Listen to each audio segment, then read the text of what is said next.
সম্মানিত দর্শক ও শ্রোতা, আসসালামু আলাইকুম।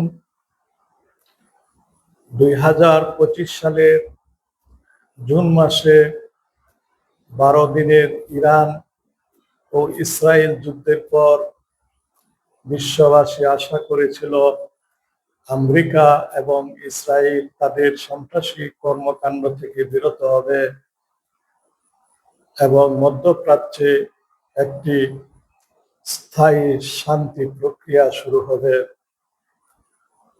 কিন্তু গত ফেব্রুয়ারি মাসের 28 তারিখে ইরানের সঙ্গে শান্তি আলোচনা চলা অবস্থায় আমেরিকা ও ইসরায়েল ইরানে ব্যাপক আক্রমণ চালায়, বেসামরিক জনগণকে হতাহত করে, সম্পদ ধ্বংস করে এবং ইরানের বিভিন্ন তৈল ক্ষেত্র ও জ্বালানি ব্যবস্থায় ক্ষতিগ্রস্ত হয়। ইরানও এর জবাবে ইসরায়েলে মধ্যপ্রাচ্যে থাকা আমেরিকার ঘাঁটিগুলিতে এবং আরব দেশগুলোতে আক্রমণ চালায় এবং হরমুজ প্রণালী বন্ধ করে দেয়। ফলে বিশ্ব বাণিজ্য এবং অর্থনীতিতে ব্যাপক ধস নেমে আসে। দ্রুতই জ্বালানি তেলের মূল্য বেড়ে যায়, মূল্যস্ফীতি দেখা দেয় এবং সারা দুনিয়াতে একটি অস্থিতিশীল অবস্থার সৃষ্টি হয়। বর্তমানে এই যুদ্ধ আরো ব্যাপক হারে বিস্তৃতি লাভ করার আশঙ্কা দেখা দিয়েছে।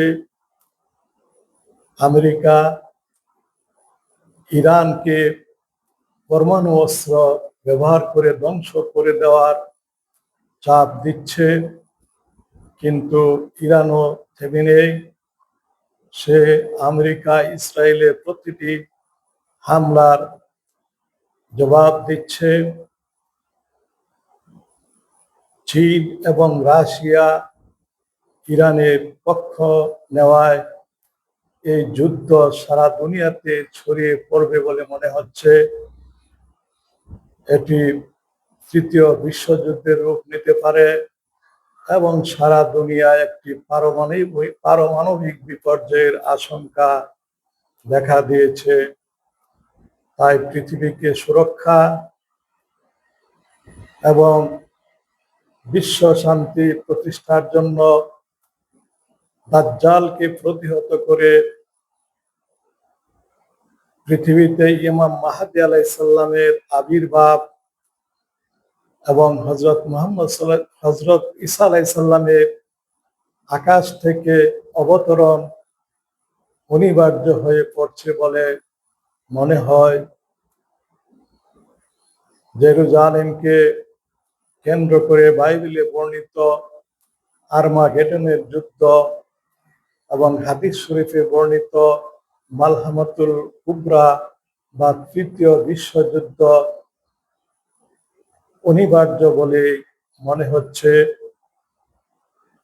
আমেরিকার বর্তমান ধূর্ত প্রেসিডেন্ট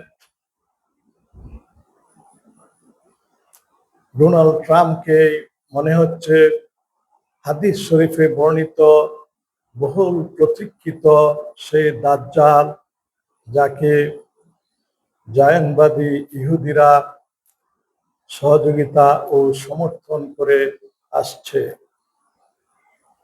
কাজেই একটি তৃতীয় বিশ্বযুদ্ধ যদি শুরু হয়, তাহলে ব্যাপক রক্তক্ষয় হবে, ব্যাপক ধ্বংস লীলা মানব জাতির জীবন ব্যবস্থাকে, সভ্যতাকে অচল করে দিবে।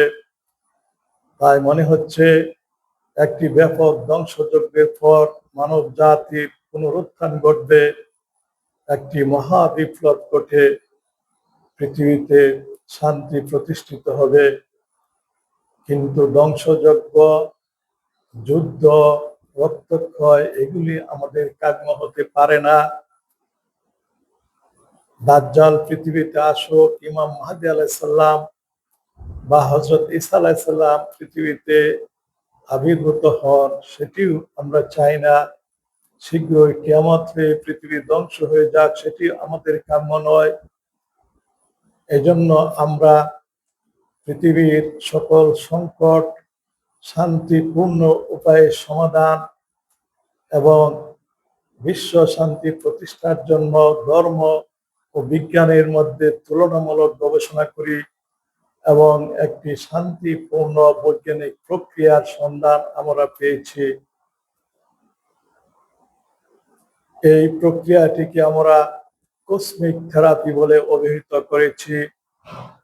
আধুনিক গবেষণা দ্বারা বিজ্ঞানীরা মহাকাশে স্বর্গ ও নরকের অস্তিত্ব আবিষ্কার করেছেন। মহাকাশের যে কোটি কোটি ছায়াপথ, সেখানে যে কোটি কোটি নক্ষত্র রয়েছে, সেগুলো এক একটি বিশাল অগ্নিকুণ্ড। সেই অগ্নিকুণ্ডগুলোই পবিত্র ধর্মগ্রন্থ সময়ে বর্ণিত নরক বলে প্রমাণিত হয়েছে। এই নরক রাজ্যের পর মহাবিশ্বের যে বিশাল বিস্তৃত এলাকা, সেখানে রয়েছে চিরস্থায়ী স্বর্গ। কাজেই মহাকাশে স্বর্গ ও নরক আবিষ্কারের ফলে মানব জাতি নরকের অগ্নিকুণ্ড থেকে পরিত্রাণের জন্য সকল প্রকার অস্বাভাবিক অন্যায় ও পাপ কাজ থেকে বিরত হবে এবং স্বাভাবিক ও সুন্দর সুশৃঙ্খল জীবন যাপন করে মহাকাশের চিরস্থায়ী স্বর্গে যেতে সচেষ্ট হবে।